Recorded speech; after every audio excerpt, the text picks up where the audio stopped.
यहाँ देखिए हम पोटेंशियल एनर्जी का कॉन्सेप्ट डिस्कस करेंगे। इससे रिलेटेड दो टर्म्स आप हमेशा सुनते हैं, एक तो इसको सिस्टम के साथ एसोसिएट किया जाता है, दूसरा इसको कंजर्वेटिव फोर्सेस के साथ, कंजर्वेटिव फोर्सेस। तो यहाँ पे हम इसका कॉन्सेप्ट डेवलप करेंगे।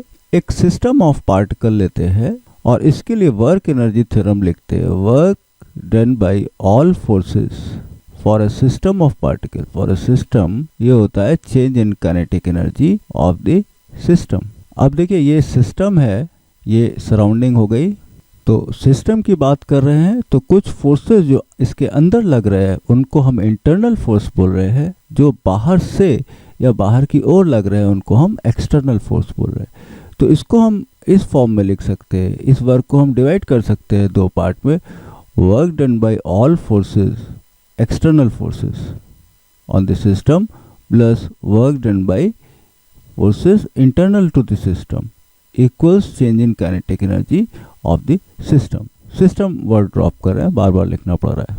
अब देखिए इसको सिस्टम से, पोटेंशियल एनर्जी को सिस्टम से एसोसिएट करते हैं और कंजर्वेटिव फोर्स से। अगर हम इंटरनल फोर्सेस की बात करें, इंटरनल फोर्सेस दो तरीके के हो सकते हैं, एक तो कंजर्वेटिव, दूसरा नॉन कंजर्वेटिव। तो उसी तरीके से हम इसको वर्क को भी डिवाइड कर सकते हैं। Work done by external forces plus work done by conservative force plus work done by non conservative force. ये हो जाएगा change in kinetic energy of the system.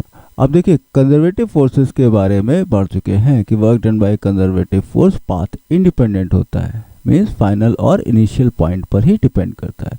तो हम क्या कर रहे हैं यहाँ पे, हम इसको इस फॉर्म में लिख रहे हैं। Work done by external force plus work done by non conservative force equals change in kinetic energy minus work done by conservative force. इसको हम राइट साइड में ले गए। अब देखिए ये चेंज इन काइनेटिक एनर्जी है, ये भी फाइनल और इनिशियल वैल्यू पे ही डिपेंड करती है। बीच में क्या चेंज हुआ सिस्टम की काइनेटिक एनर्जी पे वो इसमें शामिल नहीं है। उसी तरीके से ये भी फाइनल और इनिशियल पॉइंट पे डिपेंड करता है। तो ये दोनों एक तरीके के टर्म हो गए, तो हमने इसको राइट साइड में लिख दिया।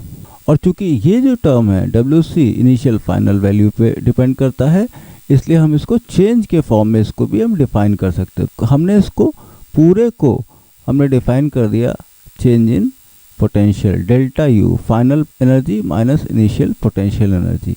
उससे देखिए फायदा क्या हुआ, इस टर्म को हम क्या लिख सकते हैं, delta K change in kinetic energy plus इस टर्म को लिख सकते हैं चेंज इन पोटेंशियल एनर्जी। तो माइनस टर्म भी हट गया, थोड़ा ज़्यादा अच्छा लगने लगा ये वाला इक्वेशन। तो यहाँ से देखिए चेंज इन पोटेंशियल एनर्जी क्या हो गई, इसकी डेफिनेशन हो गई minus of the work done by conservative forces acting inside the system. तो ये सारे कंजर्वेटिव फोर्स के लिए निकाला है। इंडिविजुअल के लिए भी हम यही डेफिनेशन अप्लाई कर सकते हैं। इंक्रीमेंटल फॉर्म में हम इसको ऐसे लिख सकते हैं DU इक्वल्स माइनस WC।